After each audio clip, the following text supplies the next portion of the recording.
Loomis Fargo was considered North Carolina's largest international cash management and cash handling company.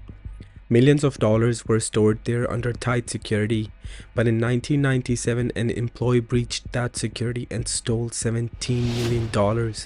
For an entire year, neither local police nor the FBI could catch him.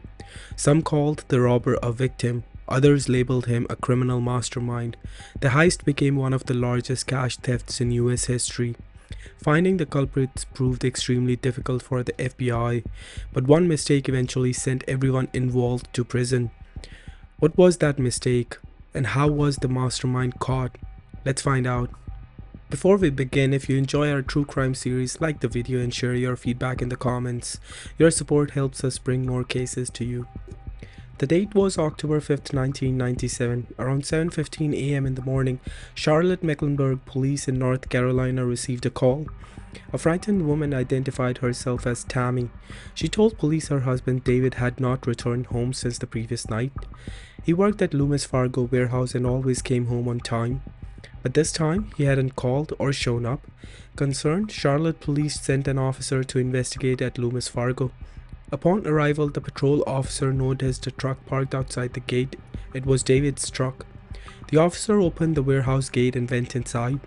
The main door was also open. But why? Before entering further, the officer informed Loomis Fargo's management and his team. Inside, the warehouse appeared empty. All lockers were closed, but the keys and the company van were missing. The supervisor told police that David had been working the previous night, and he and a colleague were responsible for locking the vaults. When the supervisor checked the security room, he discovered the videotapes were missing from 2 surveillance VCRs. Luckily, another VCR was found in a separate cabinet. When police reviewed the tape, they saw David inside the vault area stealing cash. This money did not belong directly to the company. It was insured bank money held under government oversight. Loomis stored so much cash that even the company didn't always know the exact total. Given the scale of theft, the FBI was immediately called in. The recorded footage clearly showed the crime, but was the video telling the whole truth? Were the vaults completely emptied or had something been left behind? To answer that, investigators forced open the vaults. Inside, they found the safe completely empty. Not even a single bill remained. Initial estimates suggested that $17 million had been stolen, including nearly $11 million in $20 bills. Recovering or identifying this cash seemed nearly impossible. The bills had no special markings, and their serial numbers hadn't been recorded. Tracking the money felt like chasing a dream with almost zero chance of success. Still, the FBI began a full investigation and examined David's truck for clues. During the search, they found his wedding ring placed inside the ashtray, as if he had deliberately removed it before disappearing. At this point, what began as a missing person case had turned into a massive robbery investigation. Police and the FBI started connecting every possible clue. More than 24 hours had passed. Where could David be? Who helped him? And why would he commit such a massive theft? The answers were unclear, but his family might hold clues. Officers questioned David's wife Tammy and his sister. Tammy said David had been completely normal before the incident. They were facing financial difficulties with mounting credit card debt, and she often asked him to cut back on unnecessary spending. David had been working extra hours to get out of debt and was known as a hard-working employee. Tammy couldn't believe he would steal such a huge amount. She feared someone had forced him into robbery and possibly kidnapped him afterward. Officers found her theories somewhat believable. There had been no unusual behavior before the theft, no signs of planning.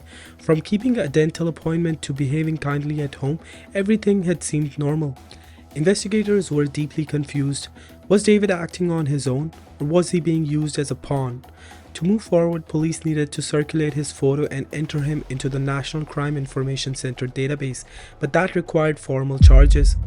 Since they had surveillance footage of David removing money from the vault, prosecutors presented the evidence to a grand jury and officially labeled him a thief. Within 48 hours, the media began calling David the robber. Pressure mounted on law enforcement to catch him and recover the stolen money. The FBI launched a nationwide manhunt that soon became known as Operation Charlotte. Agents were deployed everywhere, from airports to bus stations. His posters were placed across the city. The FBI knew that such massive amount of money would require significant space to store, and some vehicle must have been used to move it.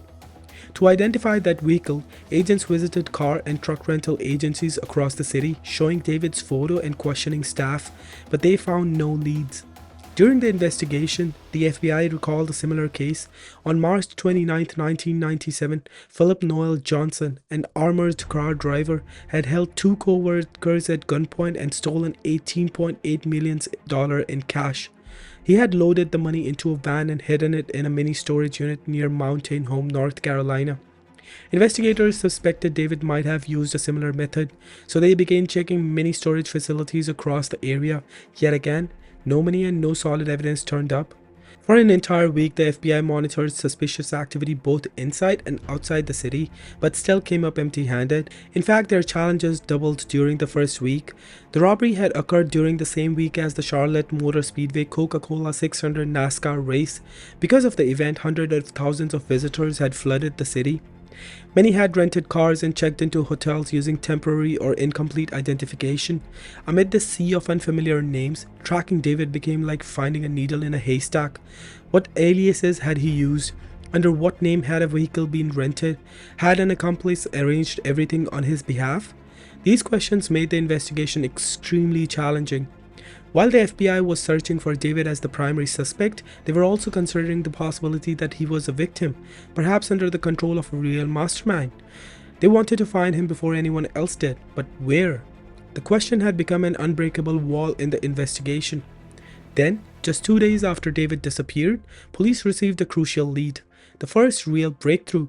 A man had spotted an unmarked Loomis van abandoned in a wooded area about 10 miles from the warehouse. The FBI rushed to the location. The van was locked and the keys were missing, so agents forced it open. What they saw inside stunned them. A large amount of cash was still there, totaling about $3.3 million. Along with the cash, they found the two missing security tapes, the warehouse keys, and a Loomis-issued pistol. This discovery raised new questions. Perhaps the thieves had run out of time, or maybe they had no space left to carry more money. Whatever the reason, the FBI had recovered a significant portion of the stolen cash. But why were the videotapes left behind? Was David trying to lead investigators to the real culprits, or was there another explanation? Despite this breakthrough, $14 million were still missing. The case remained complicated. The FBI was convinced that if David had carried out the robbery, he must have had help. So they began thoroughly investigating every employee at the Loomis warehouse, examining backgrounds and connections to see if any insider had assisted him. The FBI first focused on David's supervisor and the trainee who had worked with him the night of the robbery. The trainee told investigators that before locking the vault at the end of the shift, David had sent him home and secured the safe alone. The supervisor explained that David had worked at Loomis for several years and was considered a capable employee. He often worked part-time jobs to meet his financial needs and had recently been promoted to vault supervisor. However, he hadn't been performing well in that role. On one occasion, he had left cash unsecured and was reprimanded. He was even warned that another mistake could cost him his job. After questioning them, the FBI expanded the investigation to everyone in contact with David. Within just 2 days, agents interviewed over 100 people, hoping to trace possible accomplices because David himself had vanished without a trace. Meanwhile, the FBI stayed in touch with his family, hoping he might reach out to them. His relatives still refused to believe that David had masterminded a $17 million robbery on his own. Investigators dug into his background. They found no criminal history. He had been honorably discharged from the military and was known for working overtime regularly. Nothing in his behavior suggested he was capable of such a crime, yet the surveillance footage clearly showed him inside the vault during the theft. The FBI began reconstructing the timeline before the heist. They examined everything, where David had been, who he met, and what he did, but found nothing concrete. The only thing left was his background, which revealed two very different sides of his personality. On one side, David appeared honest, hardworking, and dedicated to his job. On the other, he seemed dissatisfied, unhappy in his position, and searching for higher income opportunities. Even in his personal life, he seemed divided. He was loyal to his family and attended church regularly. Yet, he was frustrated by his wife's strict control over finances. She managed all the money, limited his spending, and even discouraged habits like smoking. Because of this, many found it hard to believe that a man known as a family-oriented, church-going employee could plan such a massive robbery. During the investigation, the FBI learned that David had been close to a former co-worker named Kelly. They often spoke at work and sometimes met outside the office. However, Kelly had left the company about a year before the robbery. This raised suspicion. Was she involved in the plan? Agents visited Kelly's home and questioned her about David. She firmly denied any involvement, claiming she treated him only as a colleague. She insisted they never met outside work and had no contact after she left the job. Her statements conflicted with what other employees had said. Many described David and Kelly as extremely close, even inseparable, often eating lunch together daily, yet Kelly denied all of it. Since the FBI had no evidence against her, they had no choice but to step back and continue the search for David. The FBI began analyzing David's call records. They discovered that on the night of robbery, multiple calls had been made from inside Loomis to David's phone, even while he was inside committing the theft. This clearly indicated that someone outside was in contact with him, repeatedly sending messages. One message contained the number 143. The FBI couldn't decide their meaning, but it confirmed that David had at least one accomplice.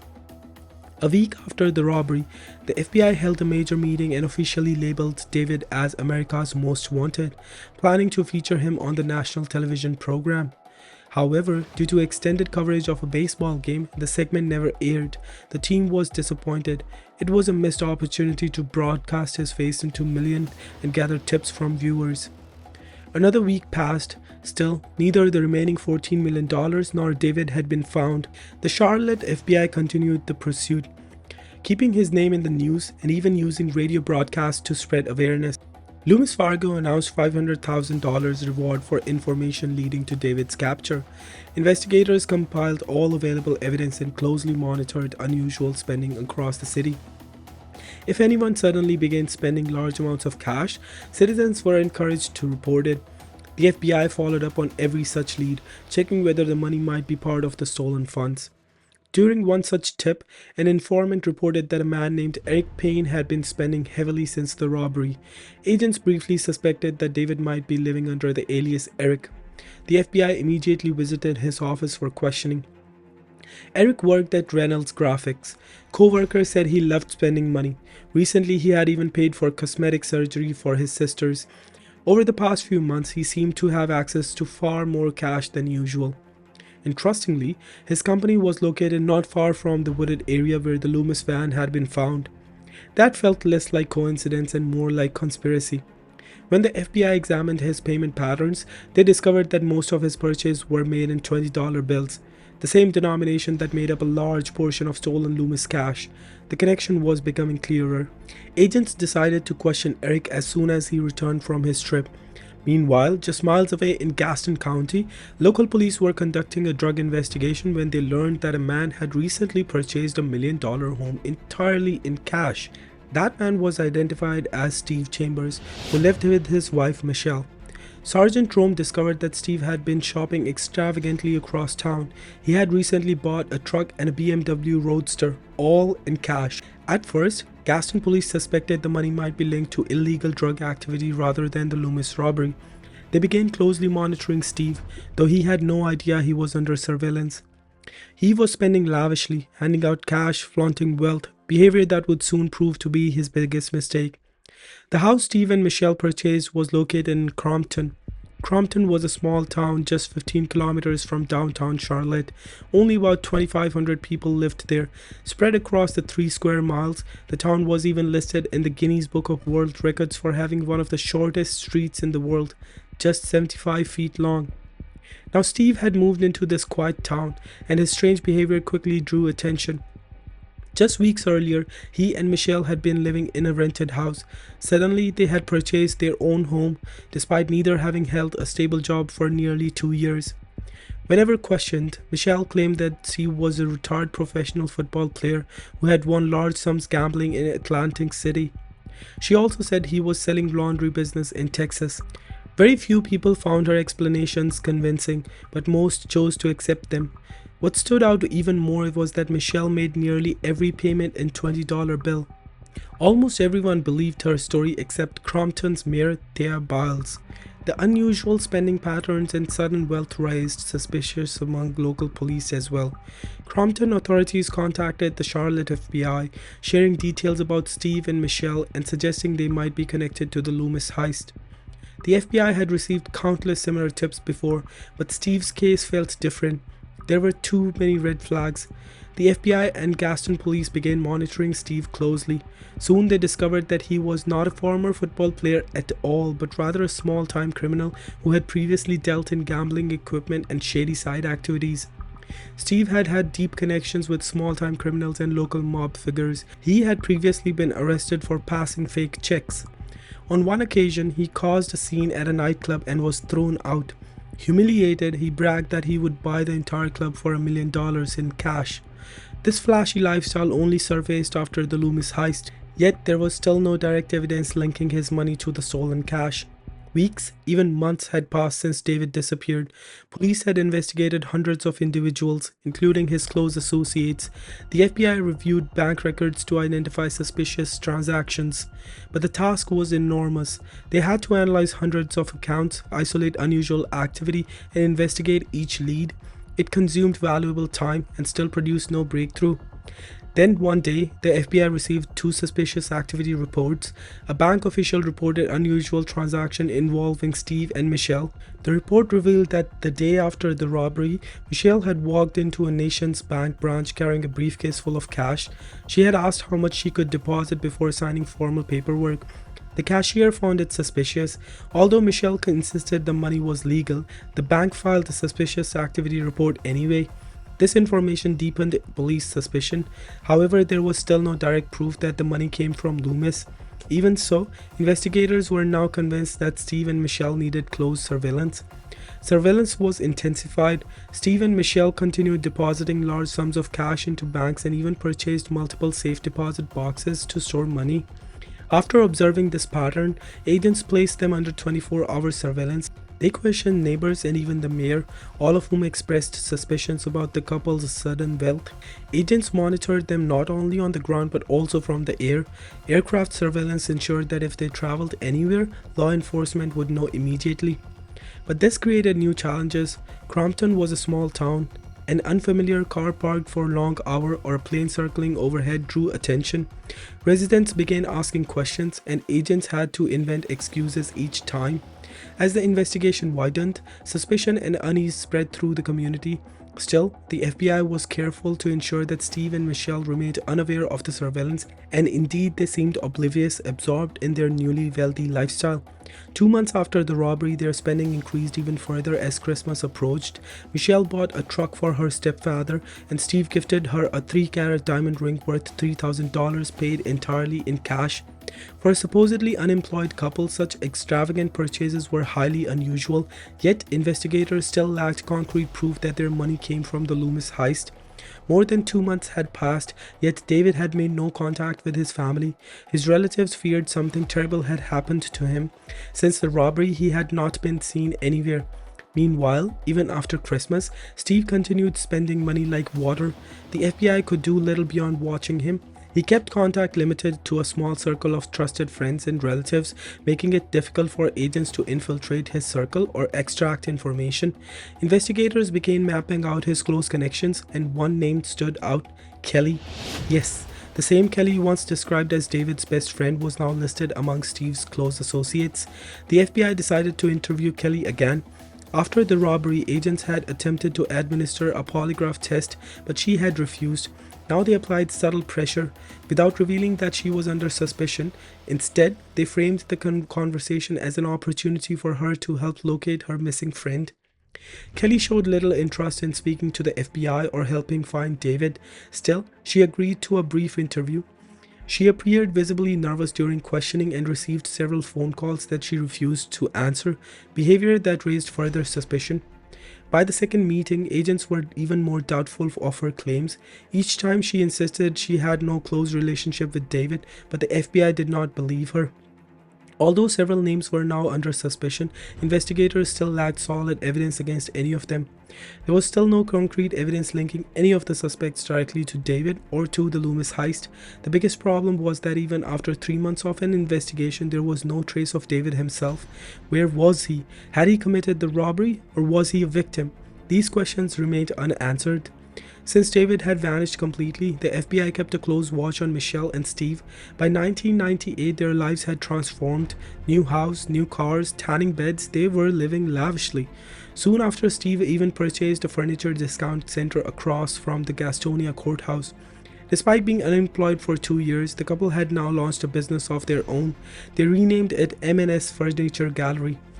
3 months after the robbery, Michelle's careless spending finally gave the FBI its first major breakthrough.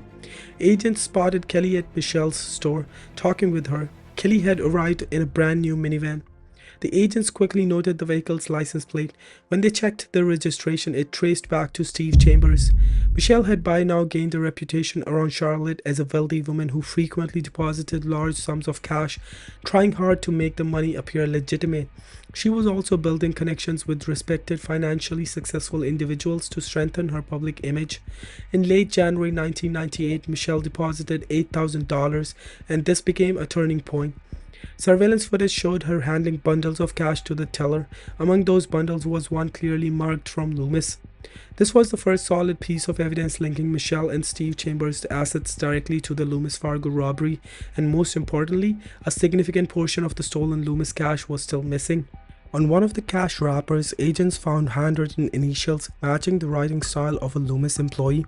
The wrapper was taken back to Loomis for verification, and handwriting analysis confirmed the pattern was consistent with the internal documentation. Suspicion was now turning into certainty. Yet the Chambers family was not arrested immediately. The FBI wanted more. They needed to identify accomplices, locate David, and recover the remaining cash. Although agents already had enough probable cause to search the Chambers' home, they feared that if confronted too early, the suspects might lie before a grand jury or attempt to flee. A judge echoed the same concern. On February 10th, the court authorized the FBI to wiretap the Chambers' phones. With permission secured, agents began monitoring conversations linked to the furniture store and their residence. Surprisingly, neither Steve nor Michelle openly discussed the Loomis robbery or David. Instead, Steve was overheard planning to open a $2.5 million bank account in the Cayman Islands. He even hired a man named Mike McKinney as a bodyguard, offering him $400 per week and an apartment in exchange for protection. Most of these conversations seemed unrelated to the heist. Then came a breakthrough. Agents intercepted a call between Kelly and Steve, during which Kelly mentioned receiving a coded message from David. This was the first real proof that David was alive, and that the Chambers family was still in contact with someone connected to him. David and Kelly had apparently devised a system of coded numbers to communicate his location and arrange phone calls. When Kelly was scheduled to meet at a specific location, FBI agents arrived there as well, hoping to catch her in the act. The phone rang, but Kelly never showed up. It was a missed opportunity. Agents then made a bold decision. They answered the call themselves in an attempt to identify David's voice. Another agent simultaneously recorded the conversation, hoping this time the fugitive would unknowingly expose himself. Agents began tracing the call, but before it could be fully tracked, David hung up. Still, his voice had been recorded, confirming once and for all that he was alive. The next time David called Kelly, she immediately informed Steve, unaware that the FBI was listening to every word. Kelly said David was asking her for money. That stunned investigators. How could someone who stole $17 million already be out of cash? Steve responded coldly. He told Kelly that David needed to be eliminated permanently. According to Steve, David was the only person who could directly link them to the Loomis money. To finalize the plan, Steve asked Kelly to come to the furniture store. When she arrived, an undercover agent posing as a customer was already inside. He overheard Steve telling Kelly that David's financial demands had to end because David was their biggest liability. Steve also revealed that Mike had been keeping an eye on David for months. Later, when David spoke to Kelly again, he told her he loved her and revealed he was in Mexico. For the first time, the FBI had a confirmed location. Until then, no one knew where David was hiding. Following the plan, Kelly told David that someone else would bring him money and that he should stay where he was. In reality, the man being sent was not delivering cash, he was being sent to kill him. Steve recruited Mike into the murder plot. He met with him at a hotel and arranged for additional hired killers to travel to Mexico, ensuring the job would be done without complications. Time was running out. The FBI had to act before David was silenced forever. Then came March 1st, 1998, 5 months after the robbery. 3 FBI agents checked into a Mexican hotel. Within hours, they confirmed David's location. Agents stopped him and asked for identification. The moment David realized these were not ordinary tourists but FBI agents, his face went pale. Within seconds, he was quietly taken into custody. He was immediately flown back to Charlotte, North Carolina. During the flight, David began talking. Under questioning, he revealed the entire plan. He admitted he had worked at Loomis Fargo for years. During that time, he had grown close to Kelly. At home, his wife Tammy controlled every dollar he earned, leaving him constantly short of money. Kelly, too, was financially struggling. One day, while they were out together, Kelly suggested robbing Loomis. She convinced him that since he managed the vault operations, he could pull it off. She promised she would handle the escape, the hiding arrangements, and everything needed to stay safe afterwards. She tempted him further, telling him that with that kind of money, they could start a new life together. At first, David ignored the idea, but then reality hit him. Paying off his credit card debt would take 30 years, and he felt his life would remain a constant struggle. Eventually, he agreed. From that moment on, David began studying Loomis's weaknesses. He monitored employee routines carefully. The physical security at Loomis was strong, but there weren't many guards, and most of the vault keys were in David's control. He understood that escaping would be easier than surviving afterward, so he began researching FBI investigation patterns. He learned that in major robbery cases, agents focus heavily on transportation hubs, airports, bus stations, and of course, the crime scene itself. He mapped out the entire operation and discussed every detail with Kelly. By then, David had fully committed to the plan. David knew that after the robbery he would have to go far away from Charlotte, and to leave the country, he needed a fake passport. That's where Steve came in, through Kelly.